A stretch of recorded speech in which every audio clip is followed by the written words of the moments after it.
Величественные каменные замки с их неприступными стенами и высокими башнями стали главным символом средневековой эпохи. Ни для кого не секрет, что их главным предназначением являлась все же не эстетика, а высочайший оборонительный потенциал. Грамотно возведенный замок позволял максимально использовать уязвимости атаковавшего врага при одновременной минимизации негативных последствий для обороняющихся.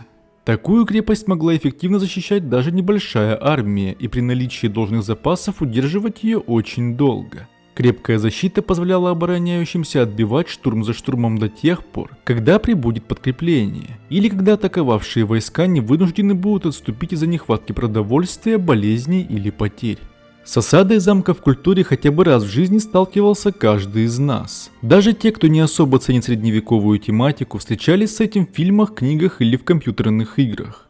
И зачастую неизменным атрибутом замковой темы является кипящая смола, которой обороняющиеся нещадно поливают толпящихся у подножия врагов. В этом видео вы узнаете, чем же так хороша смола и что помимо нее использовалось при обороне замка. Простая человеческая логика подсказывает нам, что сбрасывать что-либо сверху вниз на неприятеля – это дело очень эффективное. Особенно привлекательными смотрятся жидкости, способные при нагревании отбить охоту штурмовать даже у самого смелого сорвиголовы. Та самая смола, безусловно, являлась популярным способом противодействия вражеским штурмам. В средние века она была повсеместным ресурсом многоцелевого назначения. Ее использовали при строительстве, кораблестроении и, конечно же, при изготовлении бочек. Поэтому определенный запас у народа всегда был, тем более если дело происходило в городах. Заманчивым выглядел вариант ее поджечь, что открывало возможность для уничтожения лестниц, таранов и прочей осадной техники. Вторым популярным в культуре средством является кипящее масло. Его использование особенно часто приписывается древним грекам. По аналогии со смолой, масло использовалось как горючий материал, а также наносило фатальный урон, поджигая кожу и заставляя ткань намертво прилипать к телу. Естественно, использовался и обыкновенный кипяток. Но в отличие от масла, температура кипения воды ниже и наносимый ей урон гораздо слабее. Плюс ко всему, в условиях осады вода может стать ограниченным ресурсом, а значит такое вот использование не всегда целесообразно. Помимо жидкости, не менее заманчивым выглядит сбросить что-нибудь побольше да потяжелее. Особо эффективными и популярными считались бревна, которые перед применением еще и поджигали. Если те казались недостаточно большими, то обороняющиеся просто связывали их по несколько штук и с тем же успехом сбрасывали вниз. Сильно преуспели в этом деле греки и римляне, которые привязывали к горящим бревнам цепи, аккуратно спускали их, а затем по ненадобности поднимали вновь.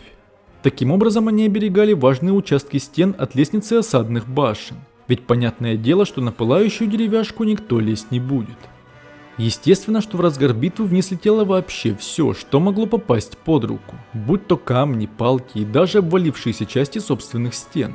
При благоприятном географическом положении разумным считалось использовать горячий песок. Он легко проникал под кольчугу, причинял боль и, конечно, попадал в глаза. Из минусов лишь то, что песок не везде есть и его не так уж и просто нагреть. Но в условиях избытка и жаркого климата он превращался в действительно страшное оружие. Если же информация о наступлении врага приходила заблаговременно, то важным считалось провести небольшую внешнюю подготовку, дабы максимально усложнить атакующим жизнь. Подобный комплекс мероприятий зачастую состоял из двух простых, но эффективных действий. Первое – это отравить внешние колодцы в тех районах, где предположительно будут стоять вражеские лагеря. Делалось это невероятно просто. В колодец всего лишь сбрасывали труп какого-либо животного. Второе – это разбросать чеснок. Чесноком называют известное издавна инженерное оружие, которое из-за своей продуманной формы всегда было направлено одним острым концом вверх. Острая часть легко пробивала конское копыто, из-за чего лошадь тут же выходила из строя, а если не принять быстрые меры, то могла и вовсе погибнуть от заражения раны. Пешие воины тоже опасались наступить на подобную радость, поэтому при обнаружении усеянной чесноком территории сильно замедляли свое передвижение, давая возможность обороняющимся выиграть время.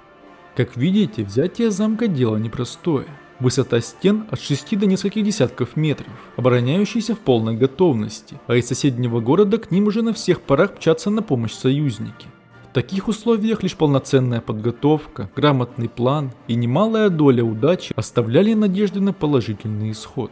Спасибо за просмотр. Ставьте лайк и подписывайтесь на канал, если вы этого еще не сделали. Всем пока!